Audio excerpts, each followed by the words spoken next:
Buenos días, buenas tardes o buenas noches.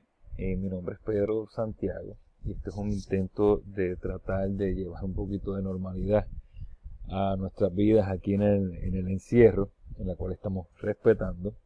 Y también aprovecho las nuevas herramientas tecnológicas que estoy aprendiendo como profesor y como con juguete nuevo, pues voy a utilizarlas para poder compartir con ustedes mi visión sobre la lectura que estoy reseñando.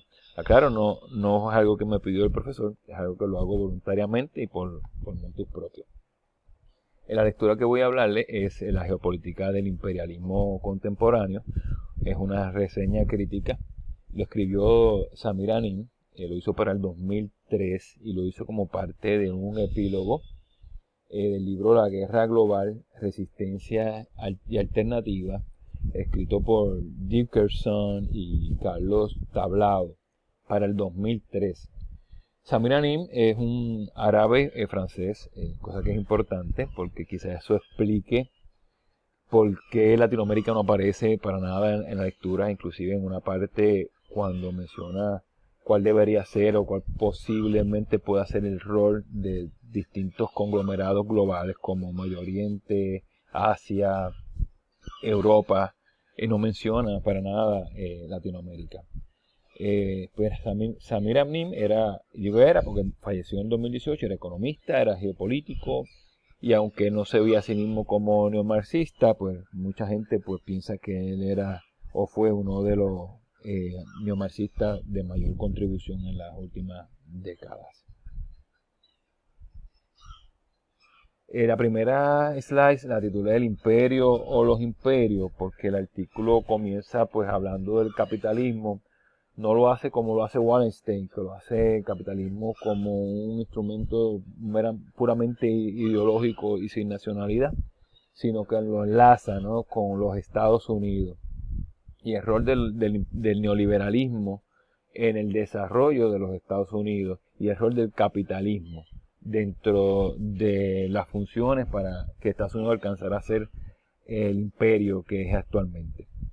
Pues empieza hablando del capitalismo, te mencionas que el capitalismo pues es polarizante, además que de ambicioso, cuyo fin, y eso también lo explica en abundancia Wallenstein, es la acumulación incesante del capital.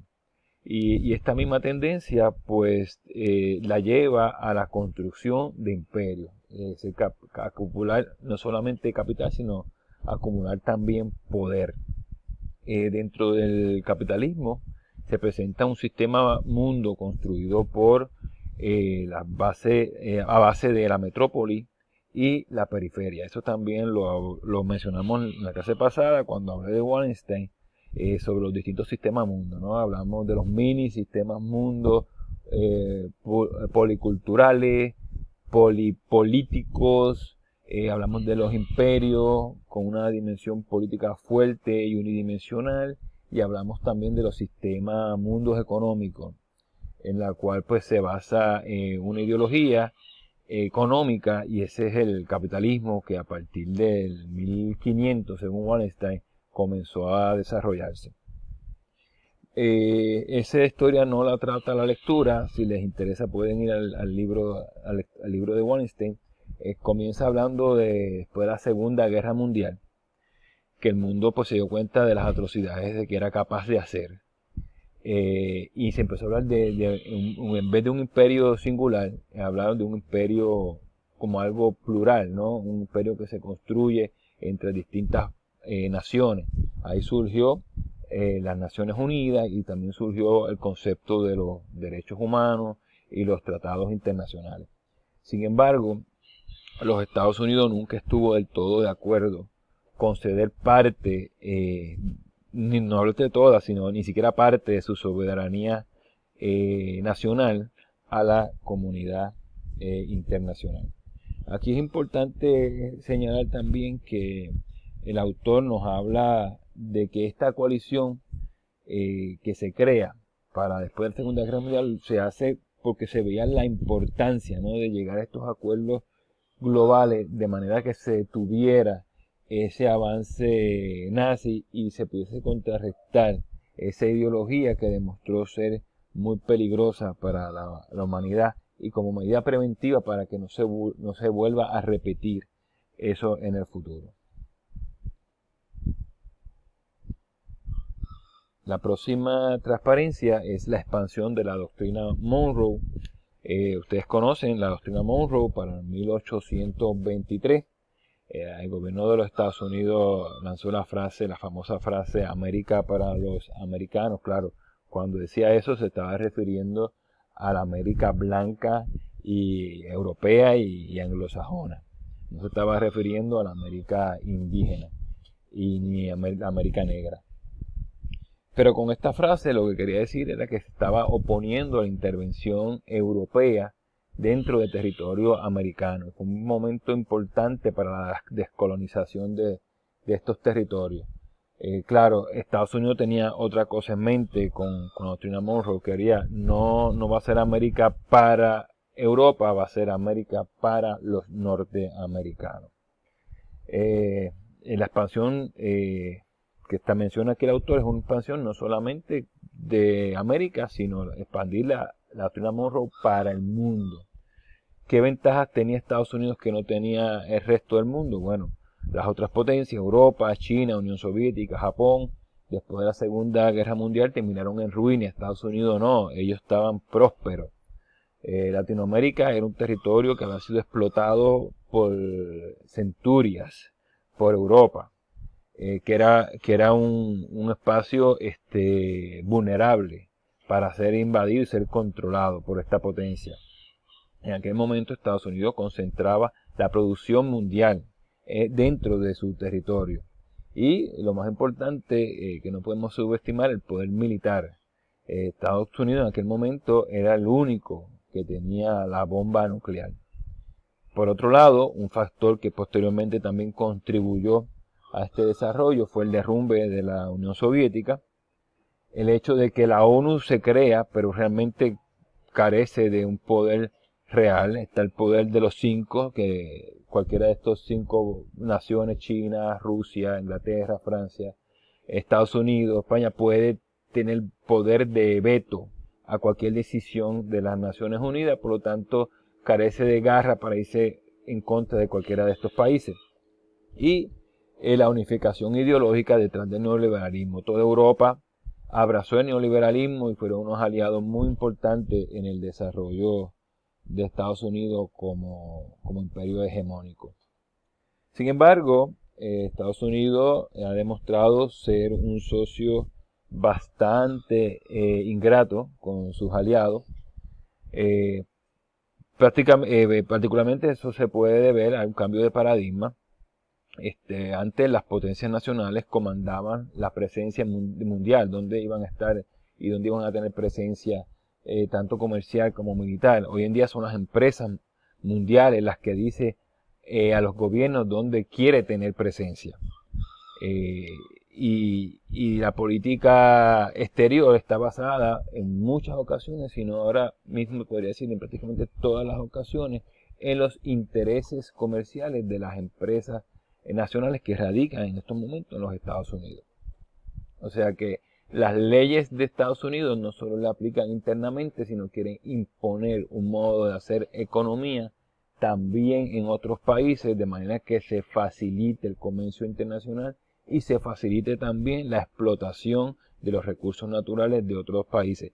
Que eso es parte de las ventajas que tuvo Estados Unidos, y es el control de los recursos naturales de países externos a los Estados Unidos. Un aspecto que menciona el autor, y es que recientemente la producción en los Estados Unidos se ha hecho mediocre. Esto es si lo comparamos con China, Rusia y Europa en general.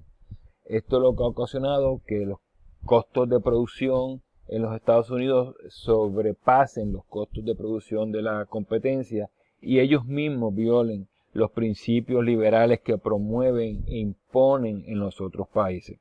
También ha hecho que Estados Unidos opere en un déficit económico, uno de los países con una deuda externa más grande. El autor dice que Estados Unidos se comporta en cierta medida como un parásito donde el mundo produce y los Estados Unidos consumen.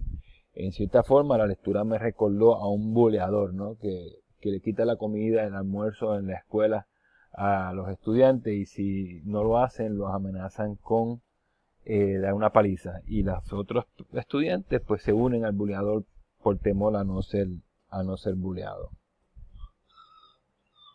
Pero entonces, ¿por qué el mundo se doblega? Es una pregunta que el mismo autor hace y trata de responder. Aquí copiándome de la película El Hoyo, que la vi anoche, de una protagonista se pasaba diciendo obvio. Pues, obvio se debe principalmente al poder militar. Nadie quiere enfrentarse al poder militar de los Estados Unidos, sino pregúntale a Venezuela, o pregúntale a Cuba, o pregúntale a Chile, o pregúntale a Panamá, vete al Medio Oriente, lo que conlleva ser enemigo de los Estados Unidos. Y también es un razonamiento tautológico de que el apoyo y sometimiento a las políticas de los Estados Unidos se va a traducir en un equilibrio global. Y razonamiento tautológico lo que significa es un razonamiento que se hace verdad por la repetición. Estamos repitiéndolo una y otra vez hasta que nos los creemos. El autor también habla sobre el milagro norteamericano. Dice que se alimentó exclusivamente del crecimiento de las desigualdades. ¿Qué implica esto? Las desigualdades permiten que un pequeño grupo de la sociedad acumule grandes riquezas. Esas riquezas que tú acumulas te permite invertir en productos financieros. Cuando tú tienes lo necesario para vivir, tú usas tu ingreso para comprarte tu casa, para comprarte tu carro, para ir a un restaurante, para comprar muebles para la casa, para ir a pasear. Pero cuando tu dinero excede por mucho las posibilidades de ir a 7 restaurantes en un día, comprarte 40 casas, comprarte 3 tiendas de ropa, pues entonces la gente empieza a invertir en productos financieros, en cosas intangibles, y eso pues genera mucho más dinero. Aunque no crea riqueza real, genera mucho más, capital. Otro aspecto es la economía que se hace por las externalidades negativas del capitalismo, las inversiones en la seguridad privada, las inversiones en la educación, las inversiones en los gastos militares, que realmente no se traduce en calidad de vida, pero sí se traduce en un aumento en el Producto Interno Bruto del país. Algunas reflexiones finales. El autor dice que el imperialismo colectivo no es menos imperialista que los anteriores. Te habla de que las hegemonías han demostrado tener una duración muy breve en la historia de la humanidad. En eso coincide con Wallenstein, que de hecho predice la caída del capitalismo para el 2050. Te dice que la mundialización no es lo mismo que unificación por medio de la apertura de mercado. O sea que estamos abriendo los mercados, pero no para unirnos, sino para explotar a los países de la periferia.